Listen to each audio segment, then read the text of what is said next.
ఎన్నికలు దగ్గరకొస్తున్నాయి గదా! ఓట్ల కోసం ఎంతకైనా దిగజారే స్థాయిలో రాజకీయ పార్టీలు ఉంటాయి గదా! ప్రభుత్వాలు గూడా ఉంటాయి గదా! దాన్ని అడ్డు పెట్టుకొని ఇప్పుడు ఒక పెద్ద సీన్ ప్రిపేర్ చేశారు. తమిళనాడులో మైనారిటీ ఓట్లు కావాలి. ఇటు కాంగ్రెస్సు మైనారిటీనే, అటు పక్కన అతని పేరేంటి డీఎంకే స్టాలిను మైనారిటీల పక్షపాతి. ఇప్పుడు కొత్తగా మార్పు అని చెప్తున్నటువంటి హీరో విజయ్ కూడా మైనారిటీ పక్షపాతే. కాబట్టి ఇప్పుడు ఒక సెంటిమెంట్‌ని క్రియేట్ చేస్తున్నారు. ఏంటంటే 1998లో కోయంబత్తూర్ బాంబు పేలుడు. వరుసగా 32 మంది ప్రాణాలు కోల్పోయారు. 12 చోట్ల పేలుడు జరిగినటువంటిది. ఆ పేలుళ్ళకి సంబంధించినటువంటి దాంట్లో అరెస్ట్ అయ్యి జైలు శిక్ష అనుభవిస్తున్నటువంటి వాళ్ళు 98లో అంటే ఇది 2025.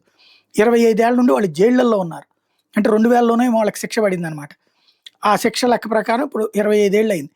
వాళ్ళందరిని రిలీజ్ చేయాలి. 25 ఏళ్ల నుంచి మా వాళ్ళు జైల్లో ఉన్నారు గదా! సరే వాళ్ళు తప్పు చేశారు అనుకుందాం. తప్పు చేయలేదు మా దృష్టిలో.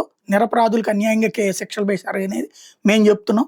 కానీ ఒకవేళ శిక్షే వేయాలనుకున్నా 2 యావజ్జీవ కారాగార శిక్షలకు తగినటువంటి శిక్ష ఏసేశారు కాబట్టి వాళ్ళందరిని రిలీజ్ చేయండి అన్నటువంటి ముస్లిం కుటుంబాలు ఆనాటి శిక్ష అనుభవిస్తున్నటువంటి ముస్లిం కుటుంబాలు ఇప్పుడు ప్రెస్ కాన్ఫరెన్స్ పెట్టి మరి డిమాండ్ చేసినాయి.